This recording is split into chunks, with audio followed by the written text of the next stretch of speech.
لە یەکی ئەم مانگەوە حکوومەت هێرێم هاوردەکردنی ئۆتۆمبیلی مۆدێل 2020 ڕاگرت و نرخی باج و گواستنەوەی ئۆتۆمبیلش گران بووە.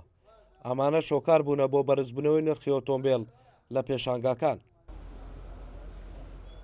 بازارەکە ڕاوەستا بە یەکجاری نەقل و گومرک گران بووە لە 5 وەرەقێ تا 7 وەرەقەی هاتە سەرێ 2020 ڕاگیرایە سیارەش لە 5 وەرەقێ تا 15 وەرەقەی گران بووە. خەرکەکە ڕاوەستایە ناتوانانی نەدەکڕی نەرەفرۆشی. بازارەکە بە ئام ڕاوەستایە ئێستاکە لە گرانی ڕاوەستایە سیارە زیاد لە حەد گران بووە. هەموو ڕاوەستانش یان هەرسانی لە دویان دابەزینی لێدووە.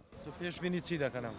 دابەزین زەحمەتە لەبەر ئەوی نەمەزدەر گرانە لە شەریکات سفر گران بووە. ینی سیاری ئەمریکی بە ئام هەمووی گران بووە. هەموو سیارێک سەری هەرستەیە کە لە مەزدەریش گرامی لێرە مستەحیلە دابەزیت. هەر ئۆتۆمبیلێک 500 بۆ 1500 دلار نرخەکەی بەرز بۆتەوە. بەم هۆیشەوە کڕین و فرۆشتنی ئۆتۆمبیل لە پێشانگاکان سست بووە.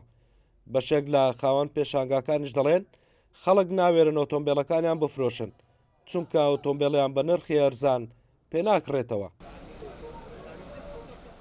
بازار وەکو 2000 یانی وەکو سارێک لەوە پێشنی وەکو هەژنەوە مانگ لەوە پێشنیە لە بەوەی سیارە دە 15 وەرەقە گران بووە. بازار کزە خەرکە و پارەی نەبێتە ناو بازاری وەکو پێشتر بکریشتکە پێشتر شان و گومرگ هەرزان بوو ئێستا گران بووە.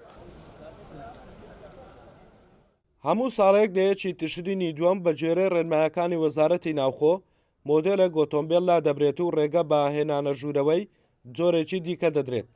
جێبەجێکردنی ئەم بڕیارەش کاریگەری لەسەر نرخی ئۆتۆمبیل دروست دەکات. هەڵگورد ئەحمەد، کورسات نیوز، هەولێر.